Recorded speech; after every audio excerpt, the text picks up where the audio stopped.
السلام علیکم ویورز، آپ کو بتاتے چلیں کہ پشاور میں ایک شخص نے فراڈ کر کے خاتون کے بینک اکاؤنٹ سے نہ صرف 10,82,000 روپے نکال لیے بلکہ اس کے نام پر 5,45,000 روپے کا قرض بھی حاصل کر لیا۔ پشاور سیشن کورٹ میں متاثرہ خاتون کی درخواست پر کیس کی سماعت کے دوران خاتون نے عدالت کو بتایا 6 جولائی کو ایک نامعلوم نمبر سے کال موصول ہوئی تھی۔ خاتون کے مطابق نامعلوم کالر نے خود کو بینک کی ہیلپ لائن کا نمائندہ ظاہر کیا اور اے ٹی ایم پن اور دیگر تفصیلات پوچھیں جو کہ میں نے فراہم کر دیں۔ خاتون کا کہنا تھا کہ کچھ ہی دیر بعد ان کے اکاؤنٹ سے 10,82,000 روپے نکال لیے گئے۔ متاثرہ خاتون نے اپنے بیان میں یہ بھی انکشاف کیا کہ ان کے اکاؤنٹ سے 5,45,000 روپے کا قرض بھی حاصل کر لیا گیا ہے۔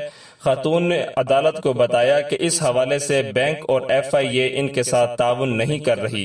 مقامی عدالت نے سماعت کے بعد ایف آئی آر درج کرنے کے معاملے کی تفتیش کا حکم دے دیا۔ درخواست گزار کے وکیل ایڈوکیٹ نعمان محب کاکا خیل نے نیوز چینل کو بتایا کہ اس کیس میں بینک مینیجر اور جن اکاؤنٹس پر رقم کی منتقلی ہوئی ہے ان کو فریق بنایا گیا ہے۔ ان کا کہنا تھا کہ سوال یہ پیدا ہوتا ہے کہ اتنی بڑی رقم تصدیق کے بغیر کیسے منتقل ہو گئی۔ ایف آئی اے حکام نے میڈیا کو بتایا کہ اس قسم کے واقعات آج کل زیادہ پیش آ رہے ہیں، لہذا شہریوں کو ہوشیار رہنے کی ضرورت ہے۔ کسی بھی کالر کو فون پر ضروری معلومات فراہم کرنے سے پہلے تصدیق کر لیں۔